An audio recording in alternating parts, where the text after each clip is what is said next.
Hello class 10 chapter 2 part 4 में chemical kinetics. अब यहाँ पर पार्ट 4 है न्यूमेरिकल्स का। फर्स्ट क्वेश्चन क्या बोले क्या है, half life for first order reaction is 60 minute, in how much time will 90% of the reaction complete. मतलब यहाँ पर क्वेश्चन में बोला गया है रिएक्शन का 50% कंप्लीट होने में जो टाइम लगा है वो है 60 मिनट। ठीक है, in how much time will 90% of the reaction complete. अब रिएक्शन का 90% कंप्लीट होने में कितना टाइम लगेगा वो हमको फाइंड करना है। तो कैसे फाइंड करेंगे, कंपेयर में है तो यहाँ पर देखिए सॉल्यूशन जैसे हम लोग सॉल्व करते आ रहे हैं स्टेप बाय स्टेप बिल्कुल वैसे ही है। यहाँ पर कुछ डिफरेंट नहीं, बस लैंग्वेज उन्होंने चेंज कर दिया है। देखिए क्वेश्चन कुछ भी आ सकता है चेंज करके, कभी पूरा एक्सप्लेन करके, कभी कुछ दे दे, लेकिन आपको क्वेश्चन समझ में आ जाना चाहिए। बाकी सेम टू सेम मेथड है। ठीक है, अब देखिए यहाँ पर क्या करना है, सबसे पहले फर्स्ट ऑर्डर रिएक्शन का हमको फॉर्मूला याद होना चाहिए। तो क्या लिखेंगे, फॉर फर्स्ट ऑर्डर रिएक्शन। ठीक है, अब यहाँ पर k इक्वल टू 2.303 अपॉन में T log a upon a minus x. ठीक, अब यहाँ पर सबसे पहले 50% के लिए हम करेंगे फॉर t 50%। यहाँ पर लिखेंगे t 50 इक्वल टू क्या कर दिया, इंटरचेंज कर दिया, k को इधर t को उधर। तो यहाँ पर आएगी 2.303 अपॉन में k लॉग a की वैल्यू 100 अपॉन 100 माइनस 50। याद रखिएगा अगर यहाँ पे आपने 50 लिए तो x की वैल्यू भी कितनी हो जाएगी, 50 हो जाएगी। हर जगह a की वैल्यू 100 होगी। ठीक है, अब यहाँ पर देखिए सॉल्व करेंगे, क्या आएगा, t 50 equal to 2.303 k log 100 upon 50। अब इसको कैंसिल करेंगे, कितना आएगा, 2 आएगा। तो यहाँ पर t 50 की आ गई वैल्यू 2.303 अपॉन में k लॉग 2। इसको हमने मान ली फर्स्ट इक्वेशन। ठीक है, अब इसके बाद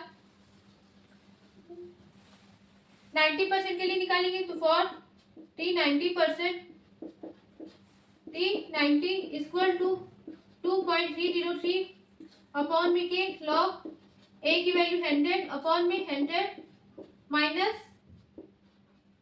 90।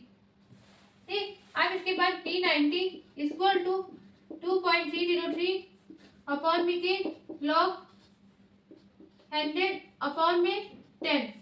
ठीक है, अब यहाँ पर एक जीरो से एक जीरो कैंसिल, बेस क्या है, 10 है। ठीक है, आपको बताओ फॉर्मूला में बेस कितना था, 10 था।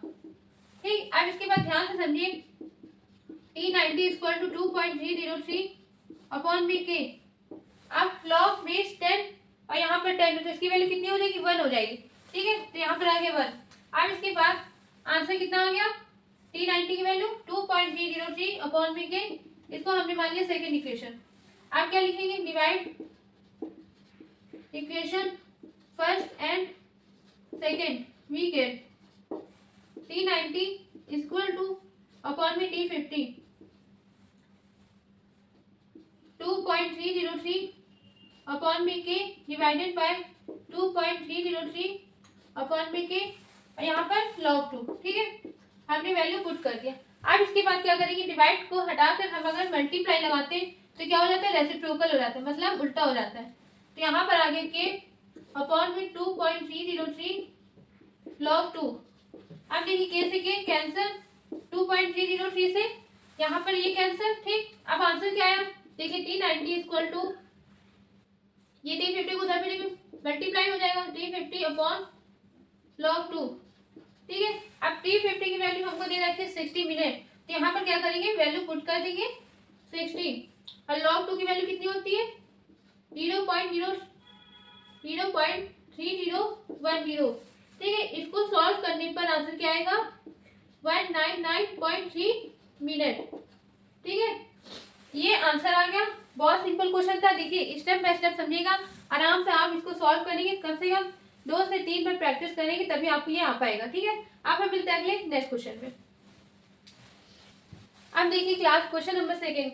क्वेश्चन नंबर सेकंड में क्या बोला गया, for a reaction of first order prove that the time taken to complete 99.9% reaction is 10 times of is half life time. मतलब यहाँ पर फर्स्ट ऑर्डर रिएक्शन की बात हो रही है।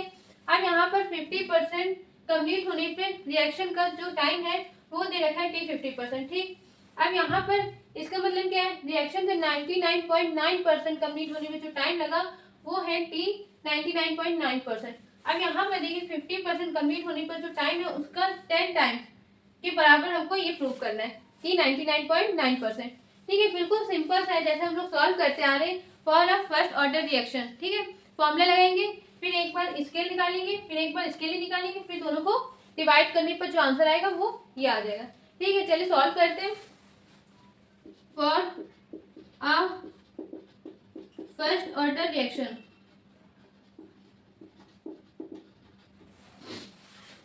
T इक्वल टू 2.303 अपॉन में K log A upon A minus x. ठीक है, अब इसके बाद लिखेंगे फॉर T 50%।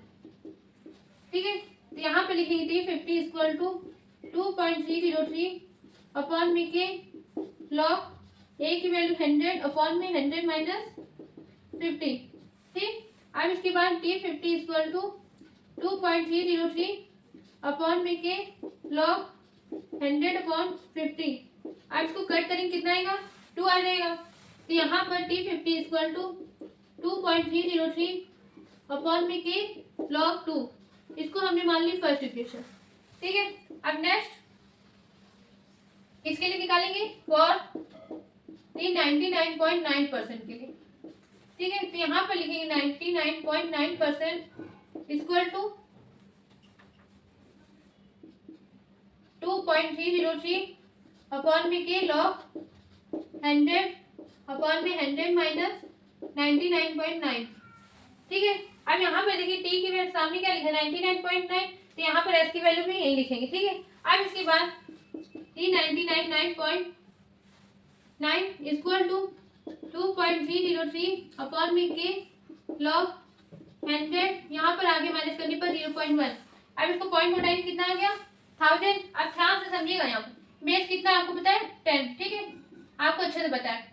अब इसके बाद यहाँ पे देखिए next T 99.9 equal to 2.303 upon में K log बेस 10, इसको हम लिख सकते हैं 10 की पावर 3।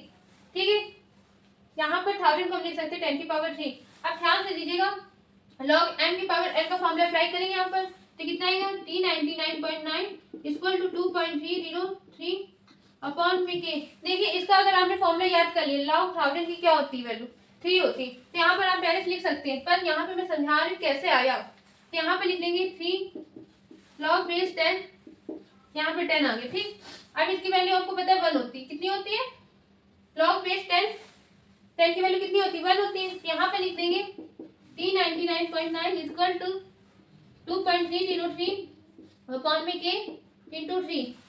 ठीक है, आप अगर ये याद कर लेंगे log 1000 की वैल्यू कितनी होती है 3, तो अच्छी बात है। अगर नहीं आते तो आप ऐसे भी सॉल्व कर सकते हैं। अब इसको हमने मान ली सेकेंड इक्वेशन। ठीक है, ये हो गया सेकेंड इक्वेशन। अब यहाँ पर लिखेंगे divide equation first and second. ठीक है, अब इसके बाद T 99.9 इक्वल टू अपॉन में T 50 2.303 अपॉन में K into 3 divided by 2.303 upon में K log 2। ठीक है, अब ध्यान से दीजिएगा, डिवाइड हटाएंगे क्या आ जाएगा मल्टीप्लाई, तो यहाँ पर क्या हो जाएगा रेसिप्रोकल हो जाएगा, तो क्या आएगा K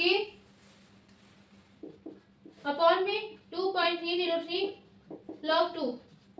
ठीक है, अब यहाँ पर देखिए इससे इससे कैंसिल, K से K कैंसिल। अब log 2 की वैल्यू क्या होती है, अब तो आप लोग अच्छे से याद हो गया होगा, log 2 की वैल्यू 0.3010 होती है। ठीक है, अब यहाँ पे देखिए T 99.9 equal to 3 upon 0.3010 into T 50। ठीक है, अब इसके बाद T 99.9 इक्वल टू, इसको सॉल्व करेंगे तो कितना आएगा 10 इंटू T 50%। ये हमको प्रूव करना था, हमने प्रूव कर लिया। आप क्या लिखेंगे हेंस प्रूव। बहुत अच्छा क्वेश्चन था ये, बोर्ड पेपर में बहुत पूछे जाते हैं, ऐसे क्वेश्चन बहुत ज्यादा आते हैं, इसलिए कम से कम इसको 2 से 3 में प्रैक्टिस करिएगा। जितनी बार आप प्रैक्टिस करेंगे ये आपके लिए उतना ईजी हो जाएगा। अब हम मिलते हैं अगले नेक्स्ट वीडियो में नेक्स्ट क्वेश्चन या तो नेक्स्ट टॉपिक के साथ। Thank you.